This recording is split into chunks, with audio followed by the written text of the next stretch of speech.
Hey guys, thanks for stopping by the channel. This is going to be another lure painting video, and it's a technique that I wanted to share with you that accentuates the built-in scale pattern that's on a blank already.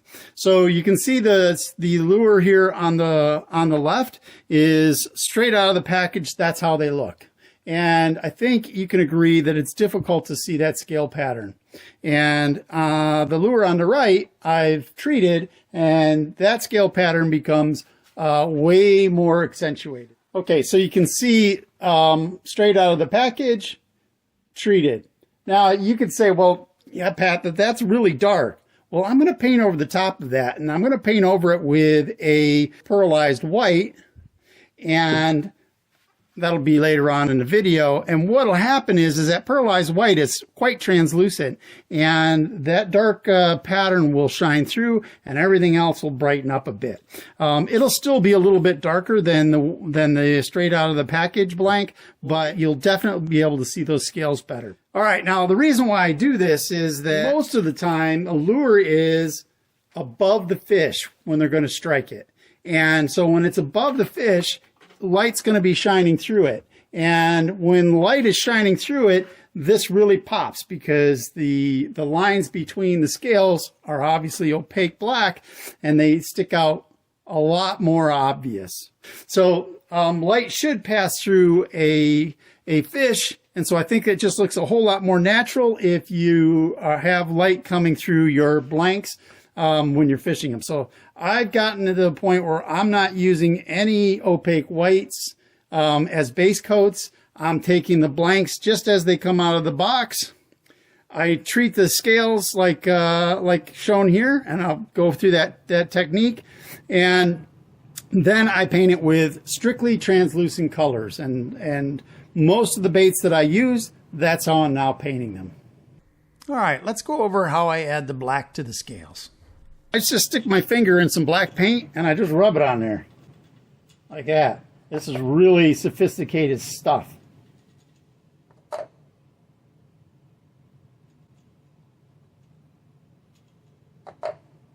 Okay, we'll do both sides. And you can do this with a paintbrush. I like to do it with my fingers so I can feel when the paint is starting to thicken up a little bit. And, you know, this is a water-based acrylic paint. This is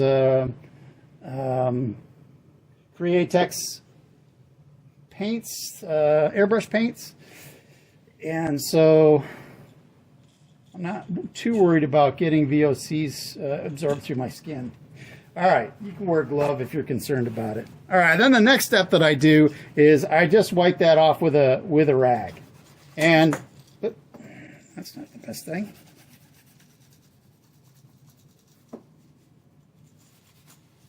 I try to get the majority of the paint off of there, and you can rub pretty vigorously, and you're not going to get most of that. Most of that's going to stay in the cracks of the scale pattern. All right, now that looks pretty dingy and gray at this point, which is okay. I'll let that dry off. You could even use a hair dryer on it to dry it off.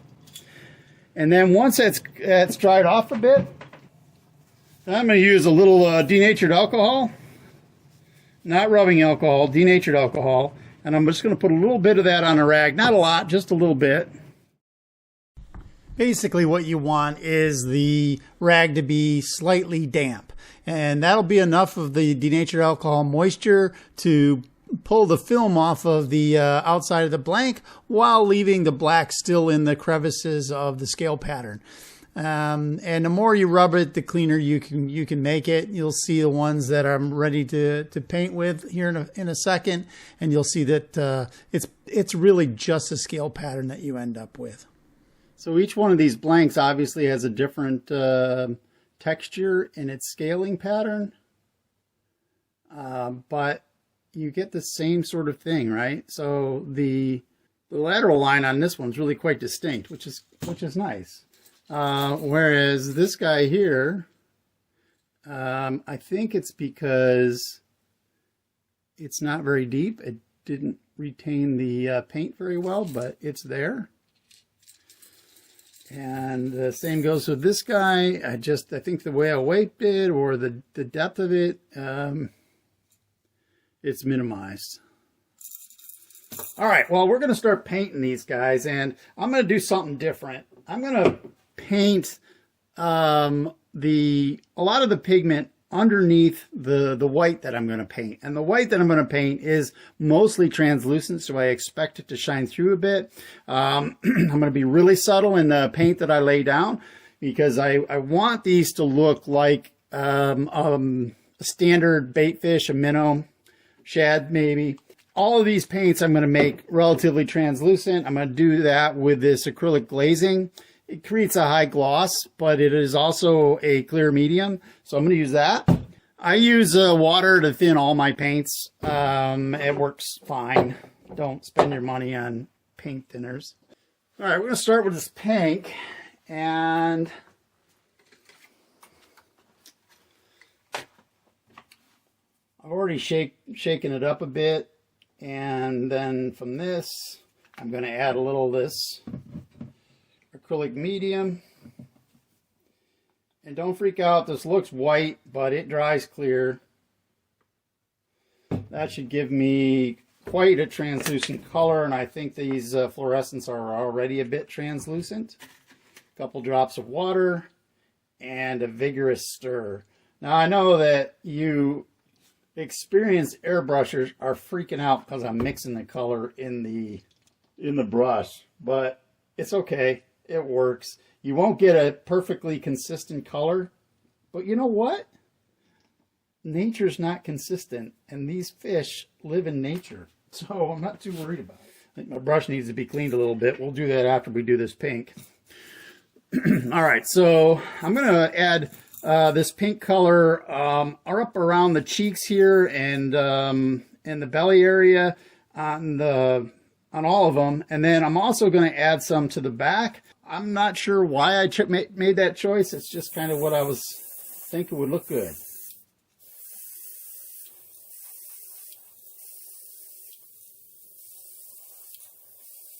I kind of want them to have this sort of fleshy feel to them. Yeah, this airbrush is really bad. I gotta clean it. I might not even be able to get through this pink color here. That's really bothering me.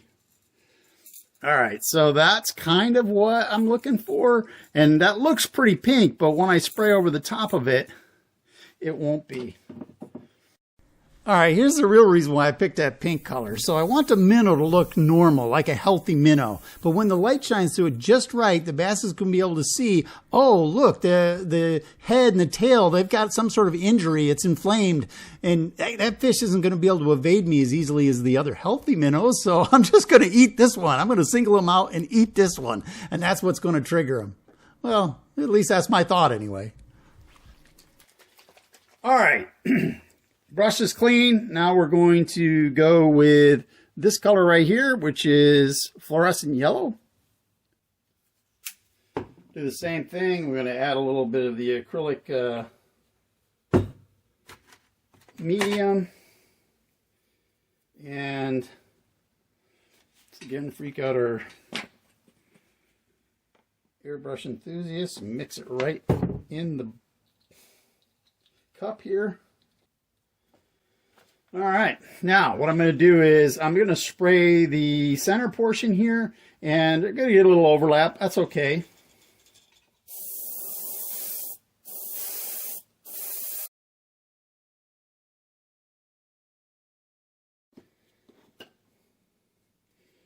All right, so for this color, I'm using Folk Art Color Shift, and it is the Pearl White.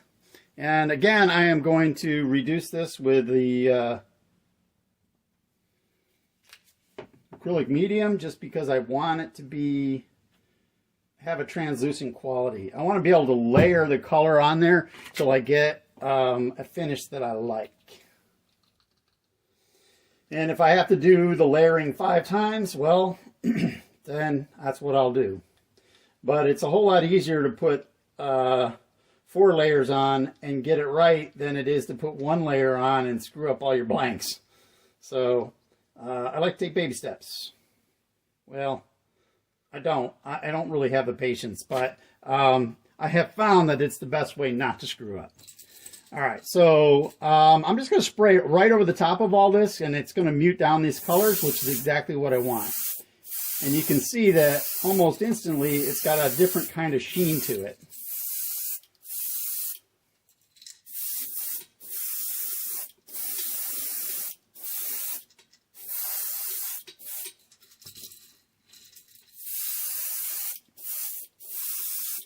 And I'm going to be 100% honest with you guys.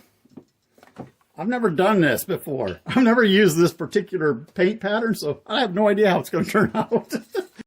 Hey, during this time lapse, I'm just going to give you a quick reminder. Now would be a great time to click the like button. If you like this stuff, please give me a like.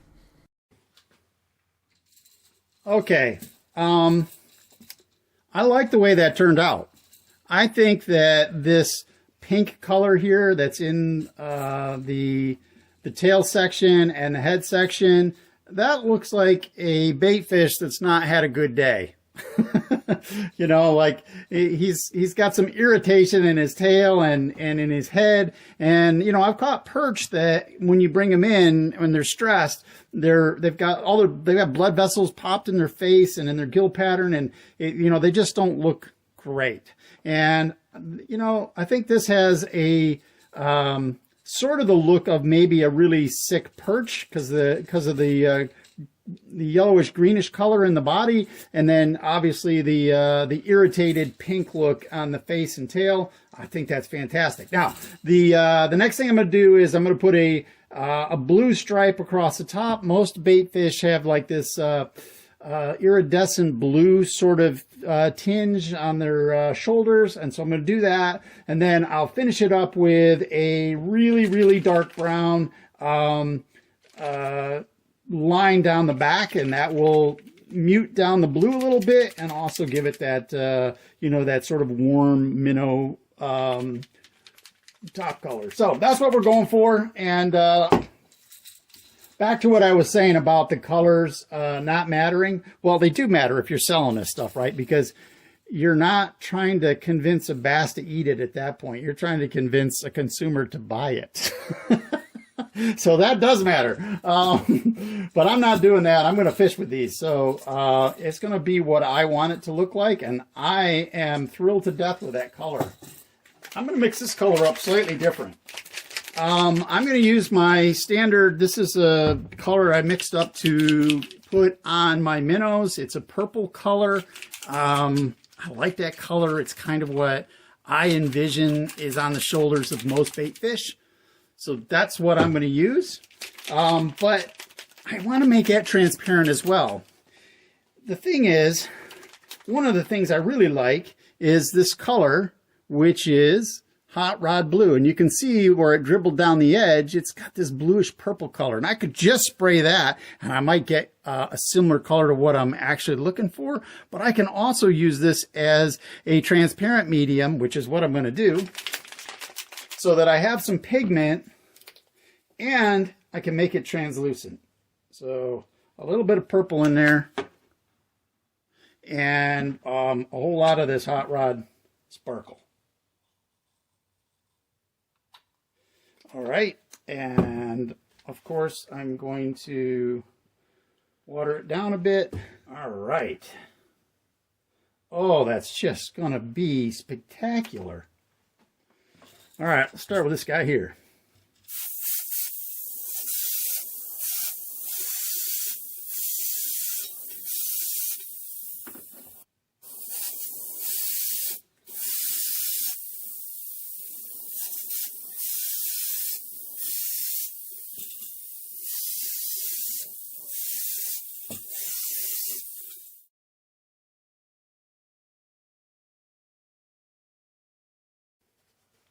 All right, this is the next color, and I mixed this up pretty much. I don't know, you probably saw me throw what was left of one or a couple of the pots there into this. And occasionally I throw some black in there just to make sure it stays good and dark. But it's a dark, warm brown, and it also has quite a bit of gold pigment in it, which is a nice contrast of everything that's blue here.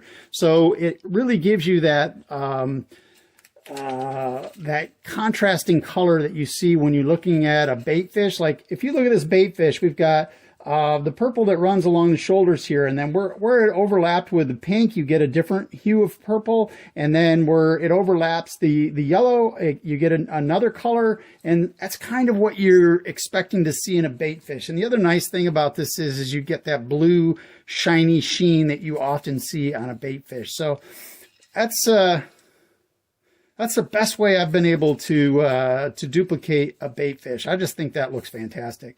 First time I've used the pink underneath there, and I am thrilled with that. And when you look at this backlit a little bit, you can see that you can see all of its innards in there, including the scale pattern. So I really like that. I think that's, oh, I was very excited about that. Can you tell? All right, let's do the last finishing, well, not the last finishing touches. There's something else I'm going to do too. I don't know, I might not do that. We'll have to see. So the gold brown here isn't going to be covered with translucent or mixed with translucency.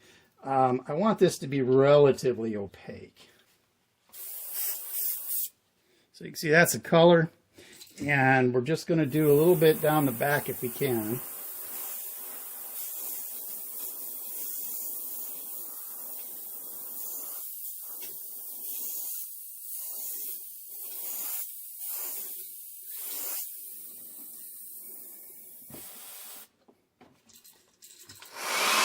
All right, that's exactly what we're looking for. So that gold flake in there contrasts with the blue, and we get what looks like a shimmering minnow. That's just a really nice contrast. I think I might put just a little bit more down the back here.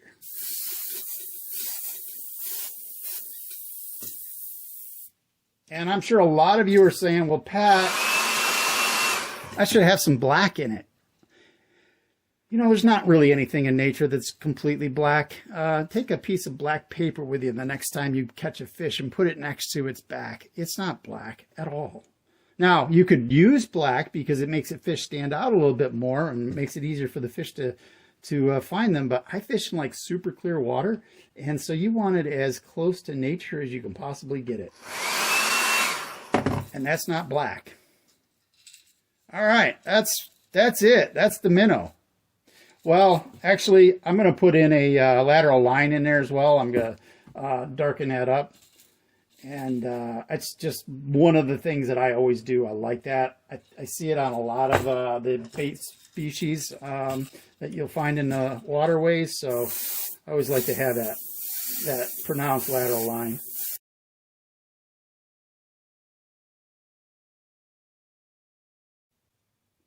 All right, I'd like to have your opinion, guys, as to what you think about those. Do you think that those are a good color match? Is that something that you would fish with? What would you like to see me change? I would really, really like to know everybody's opinion in the comments. Be fantastic. Next step will be to put eyeballs on these and get them clear coated. And I'll include the clear coat here next. Oops, I almost forgot. I got to put eyes on all of these. So I did that. I super glued the eyes on, even though the eyes always come with adhesive on the back. That adhesive doesn't even last to get them clear coated. So I always use super glue to put them on. That way I don't have to worry about them falling off in the middle of me clear coating them. Yeah, I think these guys came out pretty well. They're looking good.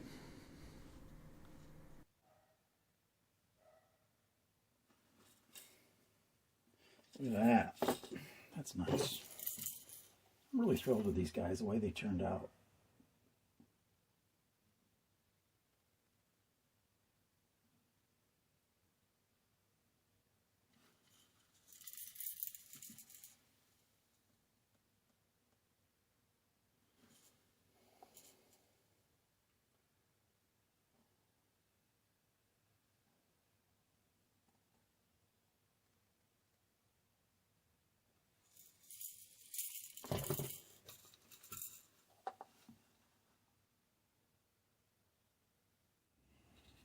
Well, there's a quick glance at my brush cover. And when you're using UV color or UV clear coat, if you keep your brush from getting UV light on it, you don't have to clean it. And it'll stay soft and beautiful for years as long as you keep it in a dark place. So I made that little tube right there, which is conduit and some PVC pipe and some other things that keep it completely in the dark when I'm not using it. Yeah, I mentioned here that I'm using UV clear coat, and I'm using the Illuma UV. It's a little bit more expensive, but I think they do just a little bit more quality control on it. They do test it when they purchase it in bulk from probably the same Chinese company that provides the inexpensive UV stuff on the market. But they do test it and make sure that when they distribute it, that it's a good quality product. So that's why I always use the Illuma UV. Now, I also brush mine on. Now, a lot of people don't like the idea of brushing clear coat on because they think it gives you brush strokes. But UV, it doesn't set up, so you don't get brush strokes. If it levels out, it'll flatten out. All you have to do is wait a couple of seconds, and it'll be just as flat as can be. I've never noticed any brush strokes on my lures. Now, I do have a little bit of ripple in the clear coat on the bills, or lips, whatever you want to call it, and that hasn't really ever bothered me. Maybe if I had to sell them, it might be a bigger issue. But like I said, I make these lures for my personal consumption, or I give them away, and so a little bit of ripple on the clear portions of the lure, not a big deal to me.